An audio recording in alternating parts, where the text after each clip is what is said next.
Welcome to Average Joe's Gym's Home Projects, where we do projects and maintenance at home that even an average Joe can accomplish. In today's episode, we are making a custom solid wood desktop for my youngest son to do his homework on.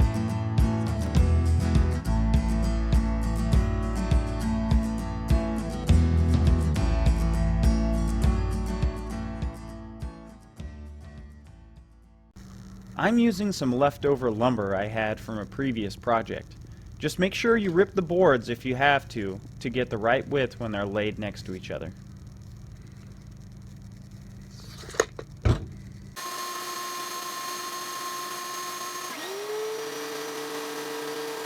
My boards started out pretty flat, but if you have a planer like this, it definitely helps save you some time later when you start sanding.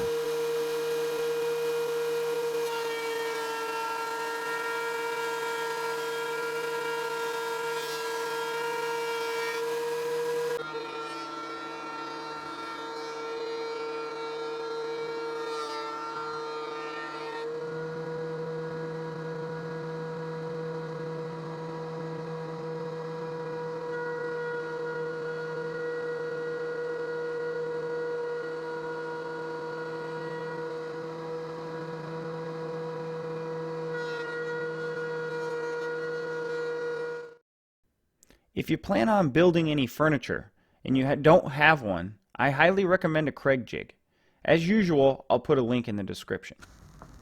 If you recognize this scene, you're right. I used it in a previous video to show how to join boards together using a Craig jig.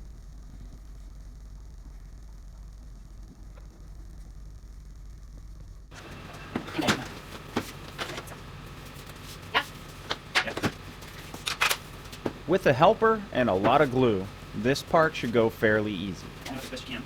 Okay. Do you want it to be fast, right? Why not? Perfect. Oh, well, it's not good. Well, we'll do it.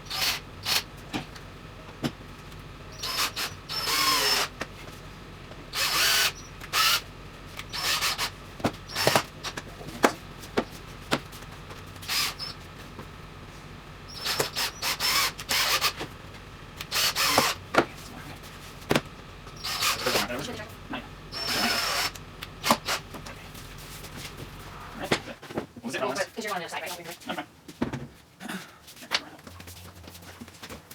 Oh.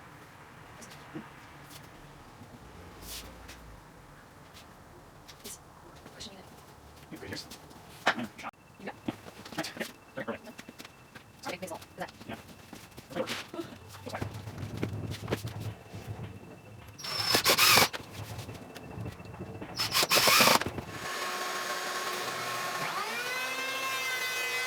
I have an electric hand planer, but in my opinion, an old school hand planer works even better.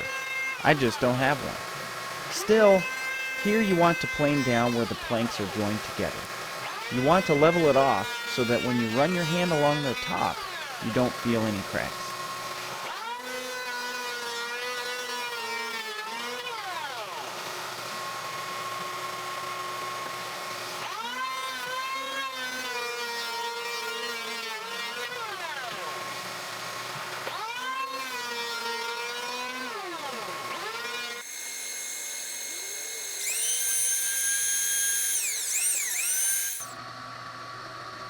This is where the really time-consuming part of this project comes into play, the sanding.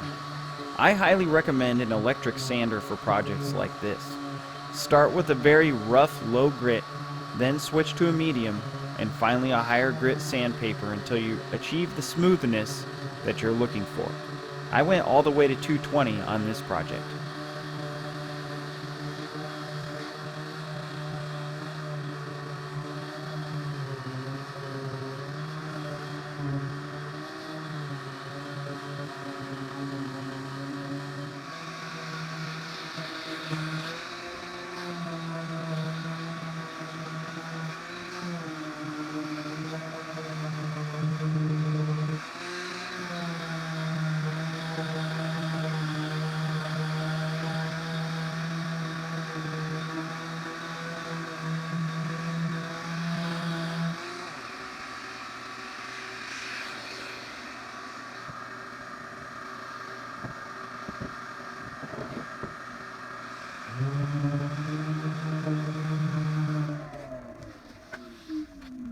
You're still going to want to sand the bottom, but unless you want to, it's not necessary to be absolutely perfect, as no one else will see it.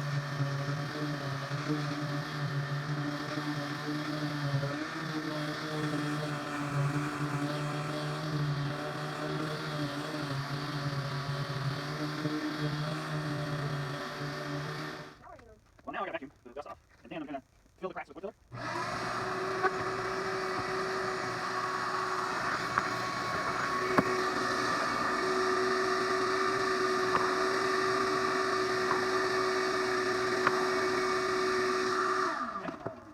Yeah, it's dusty.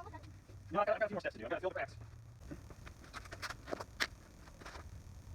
As this will be a tabletop that my son will write on, I want to make sure that it's completely flat. No, Wood filler can help you completely fill any gaps you may have between the planks. Oh, serious? Very nice.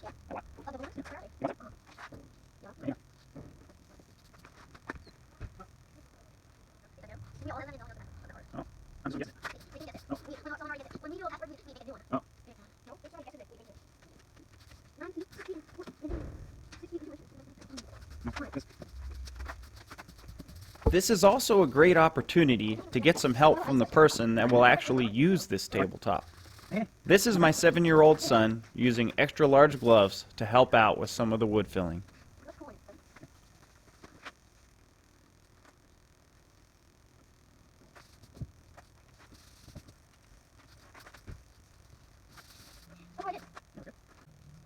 He's not like, he's not like brush off all the dry stuff. I'm taking my time. Okay. Come on, we're gonna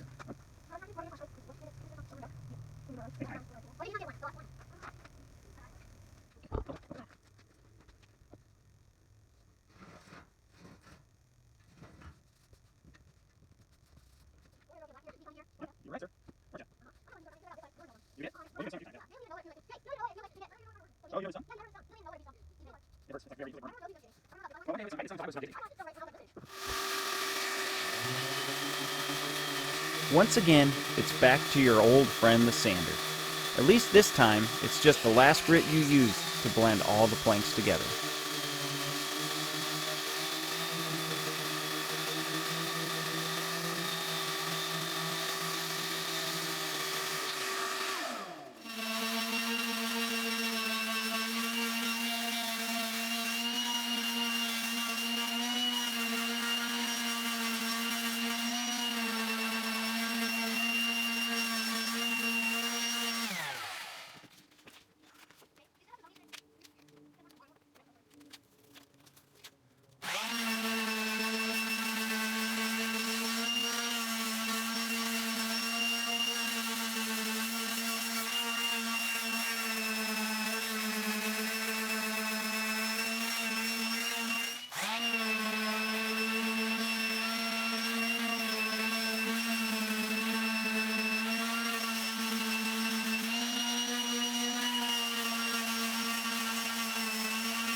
And I can do like bottom only once. Really? You can almost do it for a senior and go down. Go ahead. Go ahead. We have different lengths, though. You gotta try first. Yeah, You're just I need standing different lengths first. And you're 100% positive that once it's over. All right.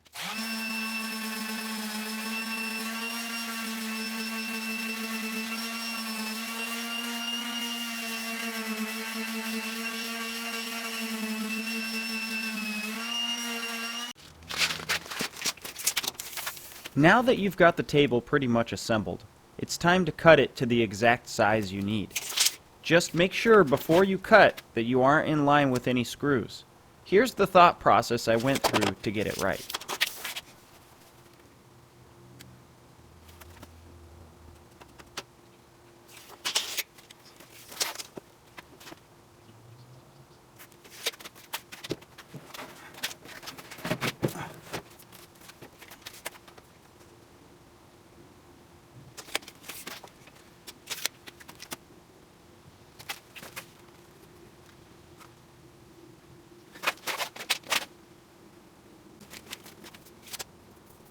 This is one of the most stressful parts of the project.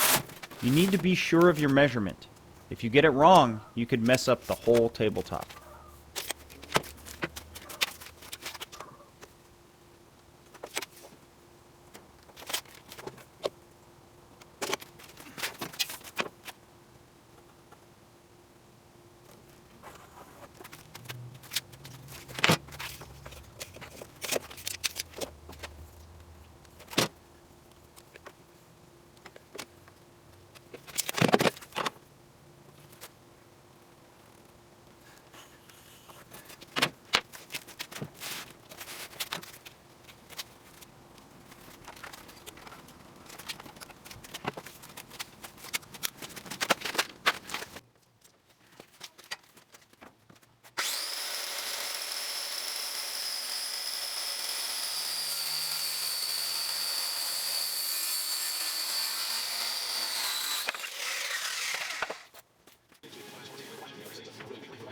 So, like my dad, I hate doing the finishing work on any project. Luckily, my beautiful and handy wife doesn't mind doing the staining and painting on a majority of these projects. There's no right ones, no problem. Yeah. I mean, the roof is used as a work to start, which means you want to get like one of those like nets where you can put walls on it. Yeah, I think we probably could make that soon. It just seems so small. Are you sure that it makes 4? Yeah, it looks a lot. Because that's the floor is 50 here, right? What? Or 18 inches? Yeah, 18 inches. Ooh, honey. Ooh, chicken. Honey. On the camera. Awesome. Closer. So you know what I got? Stain can be applied in any number of ways. We prefer to use a throwaway rag. And don't forget to wear gloves. If you get the stain on your skin, it could take weeks or months to disappear.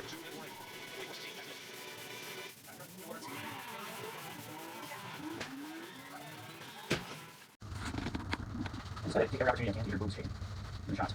That few extra views, you know.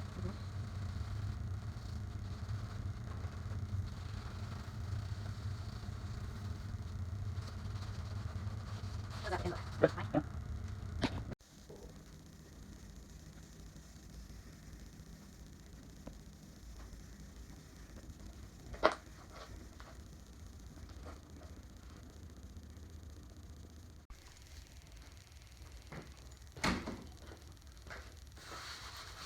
So this is where I learn a valuable lesson. Sure, I give the bottom a thumbs up after 2 coats of polyurethane, only to have my pride crushed when I flip it over.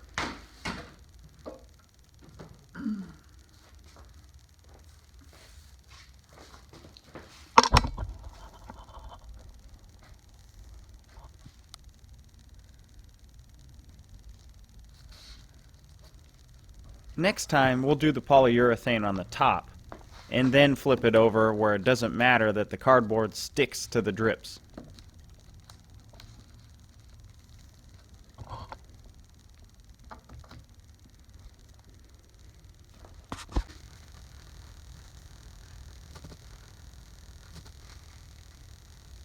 I thought I hated staining.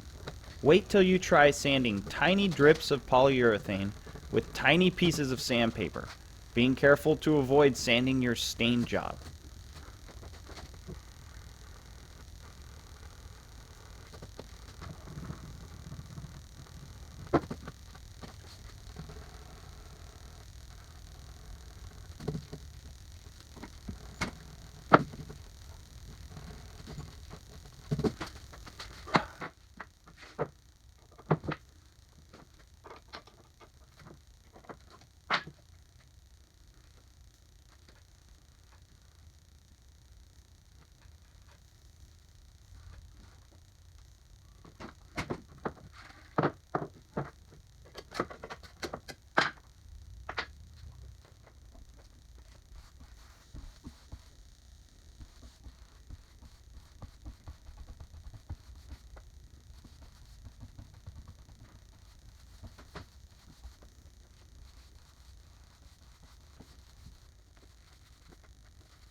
You need to call it roll top. Yep. And then you know right now the right. Roll top.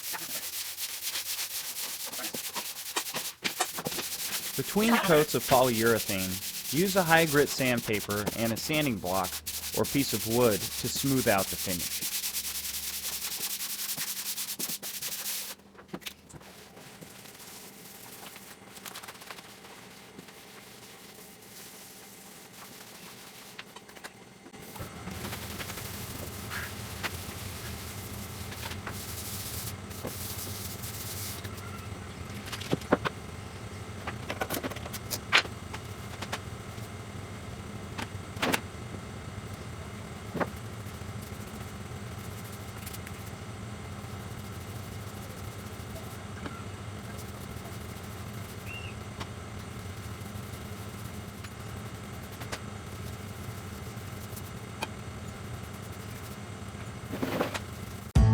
So here's the final tabletop.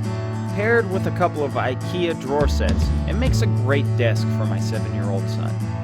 If you enjoyed watching this project, check out our other episodes on Average Joe's Gym's home projects, and like and subscribe for future projects.